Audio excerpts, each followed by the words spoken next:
Sobat Pelajar, berjumpa lagi dengan YouTube channel Ibu. Dalam kesempatan kali ini, Ibu akan memberikan beberapa contoh tugas karya siswa dalam penerapan RPP berdifferensi. Kita tetap semangat walaupun belajar daring dan PTM terbatas. Dengan mengerjakan tugas kreatif, keterampilan inovatif, baik berupa video dan PPT. Semester ganjil tahun ajaran 2001-2022. Mari kita simak karya kreatif siswa.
Om Swastiastu.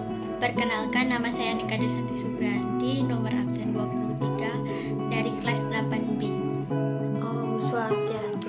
Perkenalkan, nama saya Nika Bintang Apriasa Devi dari kelas 8B, nomor absen 20. Pertanyaan nomor 1 yaitu negara Indonesia pernah dijajah oleh Belanda dan Jepang selama 350 tahun. Jelaskan pernyataan tersebut di atas bertentangan dengan alinea keberapa dari pembukaan Undang-Undang Dasar dan bunyinya.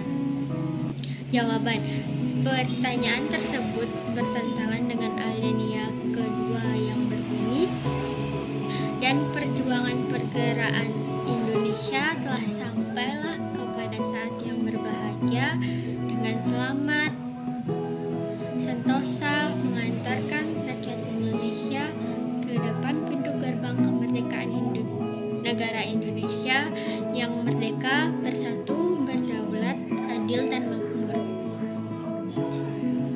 Soal nomor 2. Alinea kedua dari pembukaan Undang-Undang Dasar 1945 berbunyi, dan perjuangan penggeraan kemerdekaan Indonesia telah sampailah kepada saat yang berbahagia dengan selamat, sentosa mengantarkan rakyat Indonesia ke depan pintu gerbang kemerdekaan negara Indonesia yang merdeka, bersatu, berdaulat, adil, dan makmur. Jelaskan tujuan penilaian para pendiri bangsa. Jawaban: penilaian para pendiri bangsa yang tercantum dalam alinea kedua pembukaan Undang-Undang Dasar NKRI tahun 1945 yaitu: 1. Menunjukkan bahwa perjuangan bangsa Indonesia telah mencapai tingkat yang menentukan. 2. Menunjukkan bahwa momen itu yang telah dicapai harus dimanfaatkan untuk menyatakan kemerdekaan. 3. Menunjukkan kebanggaan dan penghargaan atas perjuangan bangsa Indonesia selama merebut kemerdekaan. Soal nomor 3. Makna alinea ketiga terdapat terjalin hubungan proklamasi kemerdekaan dengan pembukaan Undang-Undang Dasar 1945. Jelaskan pendapatmu. Menurut pendapat saya, Undang-Undang Dasar 1945 atau Undang-Undang Dasar ialah merupakan hukum dasar tertulis dari Konstitusi Pemerintahan Negara Republik Indonesia. Undang-Undang Dasar 1945 disahkan sebagai Undang-Undang Dasar Negara pada tanggal 18 Agustus 1945 oleh PPKI. Setiap alinea pembukaan Undang-Undang Dasar terdapat makna. Nomor 4. Setujukah kalian kemerdekaan Indonesia dicapai dengan perjuangan segenap usaha bangsa Indonesia dan berkat rahmat Tuhan Yang Maha Esa? Jelaskan pendapatmu, jika setuju atau tidak beserta alasannya. Jawaban saya setuju karena segala sesuatu perlu diperjuangkan termasuk kemerdekaan Indonesia. Dan berkat rahmat Tuhan Yang Maha Esa, perjuangan tersebut bisa membuahkan hasil yang maksimal. Nomor 5. Tunjukkan dengan bukti bahwa alinea keempat dalam pembukaan UUD 1945 mengandung prinsip serta pokok dan kaidah pembentukan pemerintahan Indonesia. Jawaban saya 4. Kerakyatan yang dipimpin oleh hikmat kebijaksanaan dalam permusyawaratan perwakilan, mengutamakan kepentingan negara dan masyarakat, mengutamakan musyawarah dalam mengambil keputusan dan untuk keputusan bersama dengan itikat baik dan rasa tanggung jawab, menerima dan melaksanakan hasil musyawarah. Sekian terima kasih.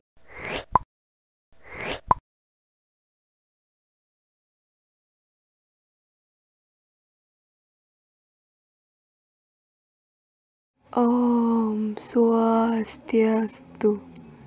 Perkenalkan, nama saya Desa Made Syafridiantari, nomor absen 1 dari kelas 8B.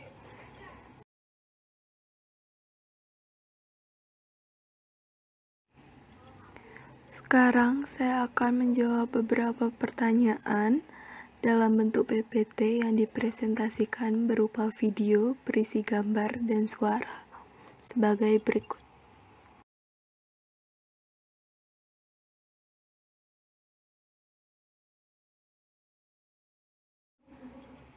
Nomor 1. Negara Indonesia pernah dijajah oleh Belanda dan Jepang kurang lebih 350 tahun. Jelaskan pernyataan tersebut di atas bertentangan dengan alinea keberapa dari pembukaan UUD dan bunyinya. Jawaban saya bertentangan dengan alinea ke-1 dari pembukaan UUD 1945 karena dalam alinea ini berisi tentang keteguhan dan tekad bangsa Indonesia untuk menegakkan kemerdekaan dan menentang penjajahan, yang berbunyi bahwa sesungguhnya kemerdekaan itu ialah hak segala bangsa dan oleh sebab itu maka penjajahan di atas dunia harus dihapuskan karena tidak sesuai dengan pri kemanusiaan dan pri keadilan.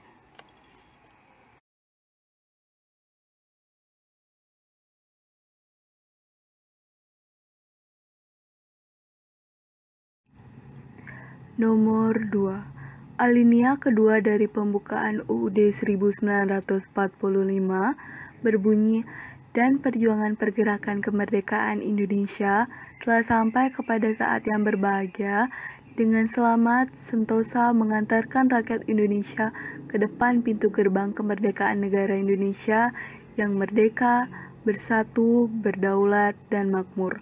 Jelaskan tujuan penilaian para pendiri bangsa. Jawaban saya, tujuan penilaian para pendiri bangsa adalah untuk 1. Bahwa perjuangan bangsa Indonesia telah mencapai tingkat yang menentukan. 2.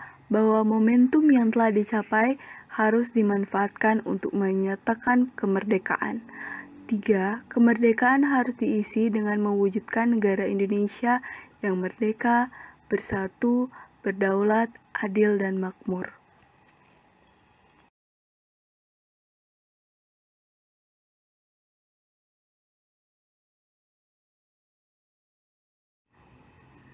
Nomor 3. Makna alinea ketiga terjalin hubungan antara proklamasi kemerdekaan dengan pembukaan UUD 1945.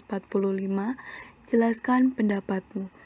Jawaban saya, paragraf pertama proklamasi yang berbunyi "Kami bangsa Indonesia dengan ini menyatakan kemerdekaan Indonesia" merupakan pernyataan kemerdekaan.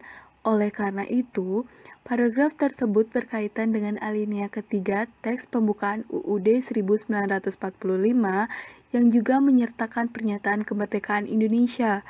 Pernyataan kemerdekaan tersebut ditulis dengan "Maka rakyat Indonesia menyatakan dengan ini kemerdekaannya".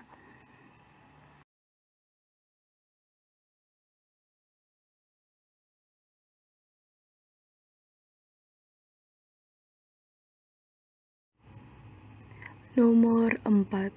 Setujukah kalian kemerdekaan Indonesia dicapai dengan perjuangan segenap usaha bangsa Indonesia dan berkat rahmat Tuhan Yang Maha Esa?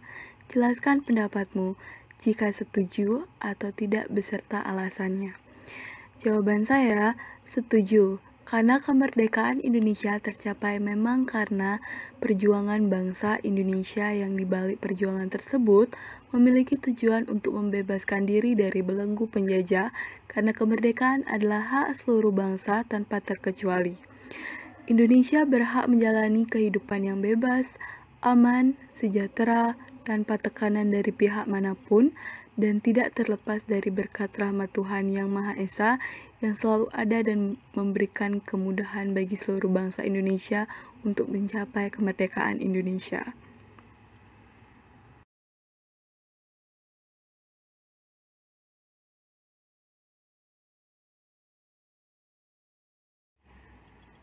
Nomor 5.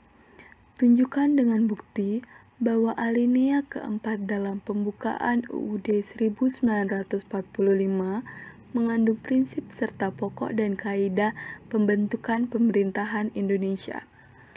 Jawaban saya, alinea keempat pembukaan UUD Negara Republik Indonesia tahun 1945 memuat prinsip-prinsip negara Indonesia, yaitu A. Tujuan negara yang akan diwujudkan oleh pemerintah negara.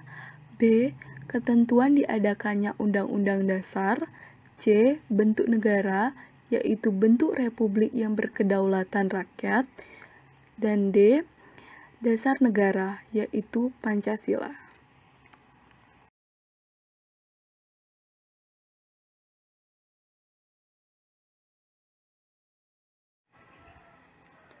Sekian jawaban dari saya. Terima kasih. Om Santi, Santi, Santi, Om.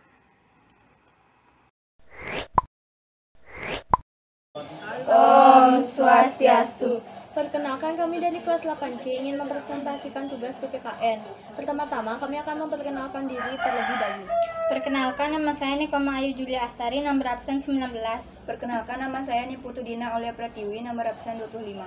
Perkenalkan, nama saya Nikade Udania Rista Putri, nomor absen 14. Perkenalkan, nama saya Putu Kesya Aulia Putri, nomor absen 28. Perkenalkan, nama saya Nyoman Natasha Witnyani, nomor absen 24. Jelaskan penjelasan konstitusi baik pengertian secara sempit dan secara luas beserta contohnya. Secara etimologi, istilah konstitusi berasal dari bahasa Latin constitution, constitur, artinya susunan badan, dan dari bahasa Prancis constituteur, yang berarti membentuk. Dalam pengertian luas, konstitusi berarti keseluruhan dari ketentuan-ketentuan dasar atau hukum dasar, seperti halnya hukum pada umumnya. Hukum dasar juga tidak selalu dalam dokumen tertulis. Hukum dasar dapat terdiri dari unsur-unsur tertulis atau tidak tertulis, atau dapat juga merupakan campuran dari dua unsur tersebut. Contohnya, Undang-Undang Dasar Organik, peraturan perundang-undangan, dan kebiasaan. Dalam pengertian sempit, konstitusi itu berarti piagam dasar atau undang-undang dasar, yaitu suatu dokumen lengkap mengenai peraturan perundang-undangan dasar negara. Undang-Undang 1945, Konstitusi Amerika Serikat 1787, Konstitusi Prancis 1789, dan Konstitusi Konfederasi Swiss 1848 merupakan contohnya. Jadi, konstitusi dalam arti sempit berarti sebagian dari hukum dasar yang merupakan suatu dokumen tertulis yang lengkap. Nomor 2, sebutkan kedudukan pembukaan Undang-Undang Dasar 1945 di Indonesia dan fungsi konstitusi. Pembukaan Undang-Undang Dasar 1945 mempunyai kedudukan yaitu sebagai tertib hukum tertinggi, sedangkan di dalam pasal-pasal batang tubuh Undang-Undang Dasar 1945 serta peraturan-peraturan hukum yang berada di bawahnya berlaku dan berdasarkan dalam nilai-nilai yang termuat dalam pembukaan Undang-Undang Dasar 1945. Mengapa UUD 1945 diamandemen? Sebutkan tanggal, bulan, dan tahunnya. Sidang Umum MPR 1999 tanggal 14 sampai 21 Oktober 1999. Perubahan pertama Undang-Undang Dasar 1945. Sidang tahunan MPR 2000 tanggal 7 sampai 18 Agustus 2000. Perubahan kedua Undang-Undang Dasar 1945. Sidang tahunan MPR 2001 tanggal 1 sampai 9 November 2001. Perubahan ketiga Undang-Undang Dasar 1945. Sidang tahunan MPR 2002 tanggal 1 sampai 11 Agustus 2002. Perubahan keempat Undang-Undang Dasar 1945. Apa yang kalian ketahui tentang pembukaan memuat pokok kaidah fundamental? Jelaskan pendapatmu. Dalam pembukaan UUD 1945 memuat pokok-pokok kaidah negara fundamental yang menerangkan hakikat negara Indonesia, negara persatuan, negara mengatasi segala paham golongan dan perorangan, negara melindungi segenap bangsa dan seluruh tumpah darah Indonesia, negara hendak mewujudkan keadilan bagi seluruh rakyat Indonesia. Setujukah kalian kelima Pancasila merupakan kesatuan yang tidak boleh dipisahkan? Jika setuju atau tidak setuju, jelaskan pendapatmu. Setuju. Jika kelima sila itu dipisahkan, maka persatuan dan kesatuan bangsa Indonesia akan terpecah belah dan hancur. Sekian presentasi dari kami. Jika ada salah kata, kami mohon maaf. Kami tutup Antuk Pranama Santi. Om Santi Santi Santi Om. Om Swastiastu. Perkenalkan, nama saya Nikada Santi Supranti, nomor absen 23 dari kelas 8B. Om Swastiastu. Perkenalkan, nama saya Nikade Bintang Apriasa Devi, nomor absen 20 dari kelas 8B. Soal nomor 1. Jelaskan pengertian konstitusi, baik secara sempit dan secara luas, beserta contohnya. Dalam arti sempit, konstitusi merupakan undang-undang dasar, yaitu suatu dokumen yang berisi aturan-aturan dasar dan ketentuan yang bersifat pokok dari ketatanegaraan suatu negara. Dan dalam arti luas, konstitusi merupakan suatu keseluruhan aturan dan ketentuan dasar. Contoh yang tertulis Undang-Undang Dasar 1945 dan yang tidak tertulis pidato Presiden setiap 17 Agustus. Soal nomor 2. Sebutkan kedudukan pembukaan Undang-Undang Dasar 1945 di Indonesia dan fungsi konstitusi. Pembukaan Undang-Undang Dasar 1945 mempunyai kedudukan yaitu sebagai tertib hukum tertinggi.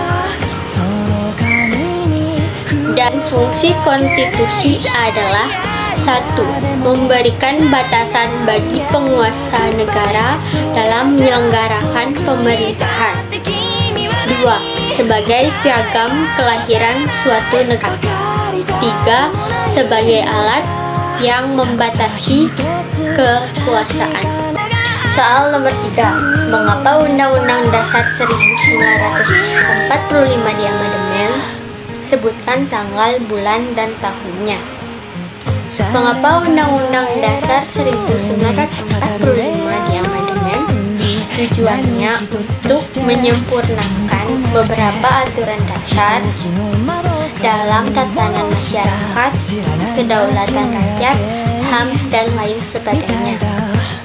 Sidang Umum MPR tahun 1999 tanggal 14 sampai dengan 21 Oktober tahun 1995, perubahan pertama Undang-Undang Dasar 1945. Sidang tahunan MPR tahun 2000 tanggal 7 sampai dengan 18 Agustus tahun 2000. Perubahan Undang-Undang Dasar 1945. Sidang tahunan MPR 2001 tanggal 1 sampai dengan 9 November 2001. Perubahan ketiga Undang-Undang Dasar 1945. Sidang tahunan MPR 2002 tanggal 1 sampai dengan Agustus tahun 2002. Perubahan keempat Undang-Undang Dasar 1945. Soal nomor 4. Apa yang kalian ketahui tentang pembukaan pokok kaidah fundamental? Jelaskan pendapatmu. Menurut pendapat saya, pembukaan UUD 1945 memuat pokok kaidah negara yang fundamental, maksudnya rumus kata dan kalimat yang terkandung dalam UUD 1945 tidak boleh diubah-ubah oleh siapapun termasuk MPR. Perubahan UUD 1945 berarti perubahan esensi, vita moral, dan citra hukum yang hendak ditegakkan. Soal nomor 5. Setujukah kalian Pancasila merupakan kesatuan yang tidak boleh dipisahkan? Jika setuju atau tidak, jelaskan pendapatmu. Setuju, karena menurut pendapat saya, setiap sila memiliki arti atau makna yang saling berkaitan satu sama lain.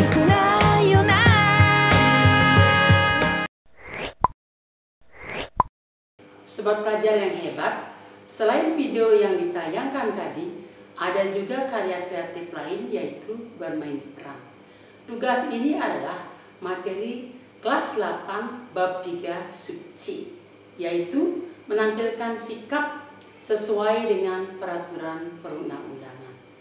Berdasarkan MOU antara Mendiknas dengan Kapolri nomor 03-Romawi-KB-2010 dan nomor B-9-3-Romawi-2010 tanggal 8 Maret 2010 tentang mewujudkan pendidikan berlintas dalam pendidikan nasional model pengintegrasian pendidikan lalu lintas. Adapun tujuannya mengembangkan keadaban dan membudayakan Pancasila dalam kehidupan sehari-hari.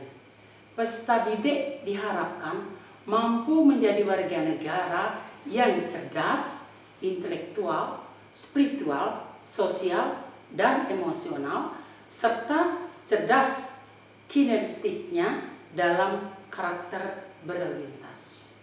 Berdasarkan TAP MPR nomor E/MPR 1998 tentang penyelenggaraan negara yang bersih dan bebas KKN, yaitu korupsi, kolusi, dan nepotisme. Tujuannya adalah terciptanya generasi yang sadar dan memahami bahaya korupsi, bentuk-bentuk korupsi, dan sanksi moral bagi koruptor. Mari kita bersama-sama berkomitmen menanamkan nilai-nilai kejujuran pada diri setiap peserta didik atau generasi muda demi terciptanya generasi muda yang jujur serta bertanggung jawab. Ayo kita saksikan akting mereka bersama-sama.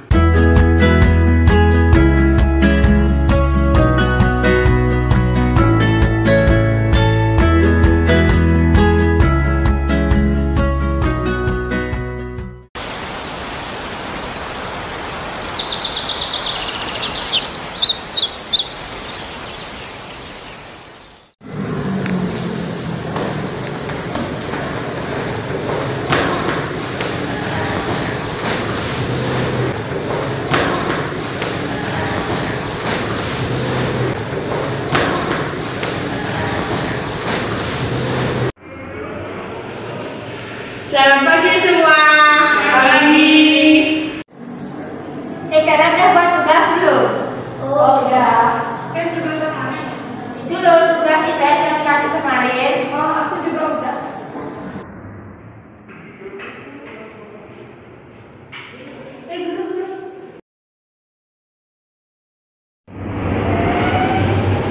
Selamat pagi anak-anak. Pagi, Ibu. Baik, kegiatan hari ini yaitu kalian menjawab soal halaman 23 bab 1 ya. Baik, Bu. Bu, saya mau tanya ya, jalan soalnya nggak? Gak usah ya, Nak. Jawabannya saja.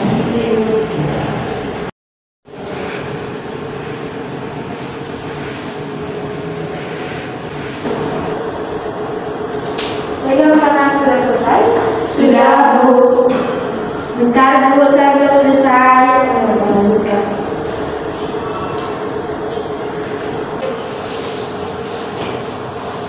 Terus ini ya.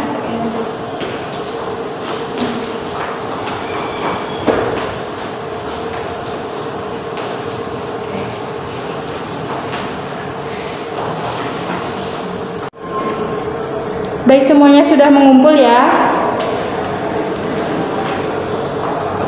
Oh iya, Ibu ingin memberitahu kalian tentang kegiatan menyumbang uang yang dilakukan kelas kita dalam rangka membantu orang-orang miskin dan kaya. Jadi jika uangnya sudah terkumpul, kalian bisa langsung minta uangnya ke bendahara. Siapa di sini bendahara kelas? Saya, Bu. Ya, nanti bisa dihubungi ke Yulia ya. Ya, Ibu. Oke, kalian sekarang boleh istirahat. Baik, Ibu.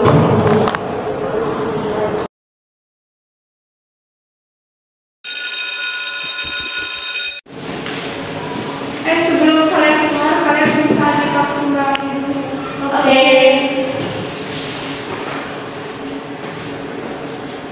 Oke, ini udah semua.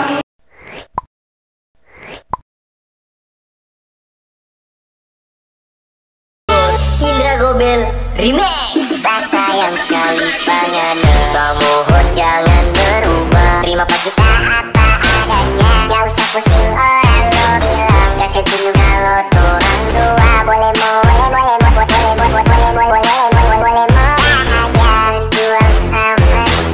Rasa yang sekali pengen, tak mohon jangan berubah. Terima kita apa adanya, gak usah pusing orang lo bilang. Kasih dulu kalau orang dua. Boleh mau aja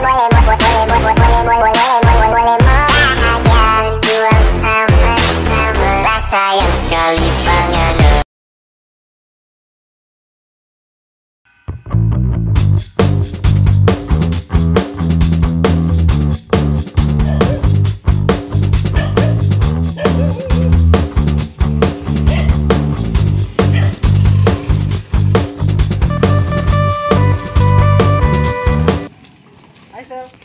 Kamu tahu nggak kenapa Manda nggak masuk hari ini? Tadi sih aku chat dia, katanya dia terdampak musibah banjir. Hah? Serius? Gimana kalau kita buat sumbang untuk Manda? Siapa tahu bisa bermanfaat untuk dia. Boleh juga itu.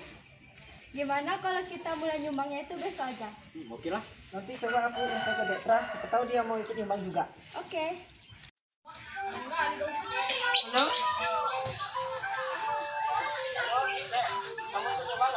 Nyumbang apa?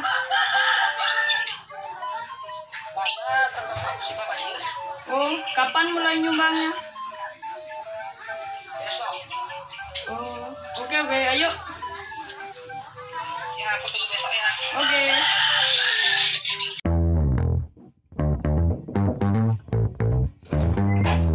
Hai. Hai. Gimana, jadi nyumbang nggak? Jadi, kira berapa ya nyumbangnya? Seikhlas aja. Oke. Nah, ini uangnya udah terkumpul. Kira-kira jumlahnya 500.000. Cek, Gus. Oke, aku cek bentar ya. Oh, jumlahnya 500.000. Udah pas kok. Jadi siapa yang mau ngasih uangnya ke Manda besok? Oh, kalau aku nggak bisa besok, soalnya ada upacara adat di kampungku. Kalau aku nggak bisa, soalnya mau mempersiapkan lomba matematika untuk besok. Kalau Selfie gimana? Kayaknya aku juga nggak bisa deh, karena aku harus ngantar bapakku ke bandara besok. Kalau Detra? Aku sih nggak sibuk besok. Ya udah, kamu aja yang ngirim uangnya ke mana, Detra. Oke. Lumayan banyak juga ya uang sumbangannya. Gimana kalau aku ambil sedikit juga, nggak ada yang tahu.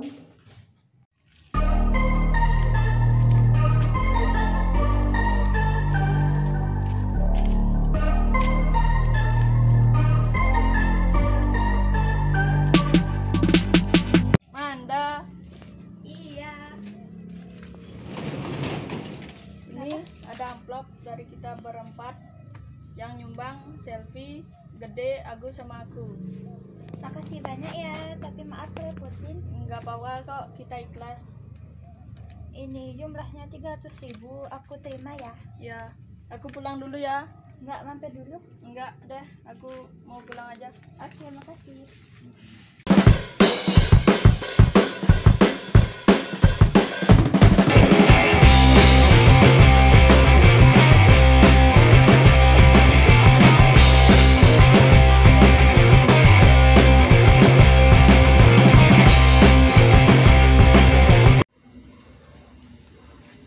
Manda. Iya, sebentar. Kenapa? Manda, uang sumbangan dari kita udah dikasih sama Detra belum? Udah. Uangnya udah pas gak 500.000? 500.000, bukannya 300.000 ya?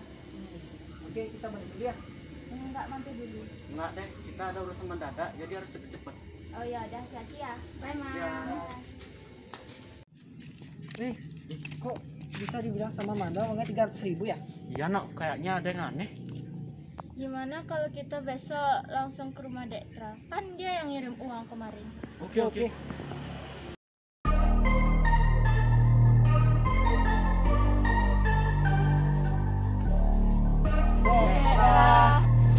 Waduh, mereka ngapain kesini ya? Jangan-jangan, semoga aja enggak deh, aman sih. Ya, kenapa?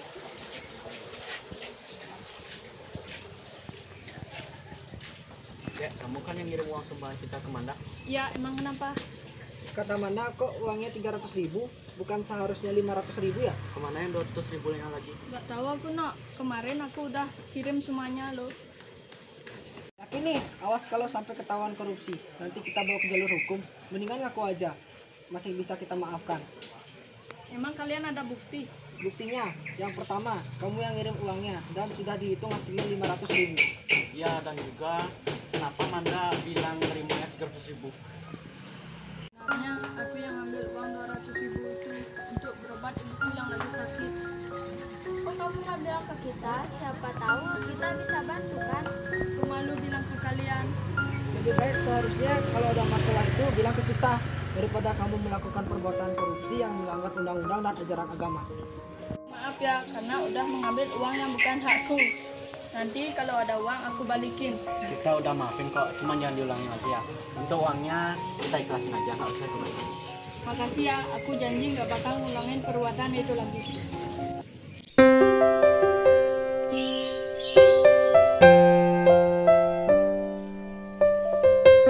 Wahai kawanku, janganlah kau mengambil apa yang bukan milikmu, karena akan merugikan dirimu sendiri.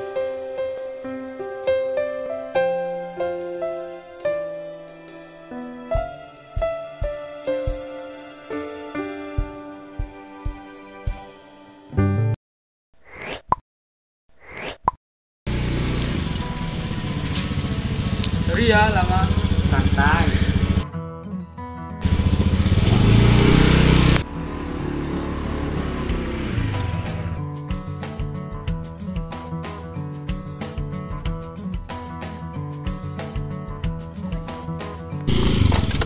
Duh, Wadi, gimana sih bawa motor? Ini juga adiknya nggak lihat kalau nyebrang. Itu ngapa adek ya? Aku juga minta maaf, Kak. Ya. Maaf ya.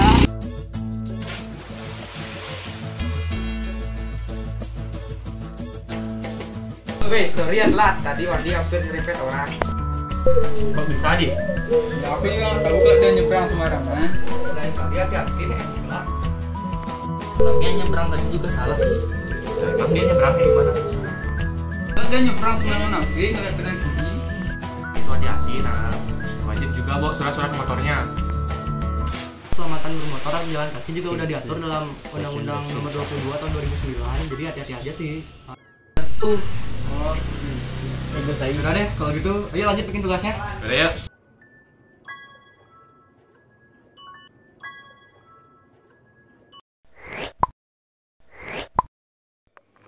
Demikianlah karya aksi pelajar hebat. Semoga bermanfaat dan menjadi pegangan dalam kehidupan sehari-hari. Silakan like, komen, dan subscribe.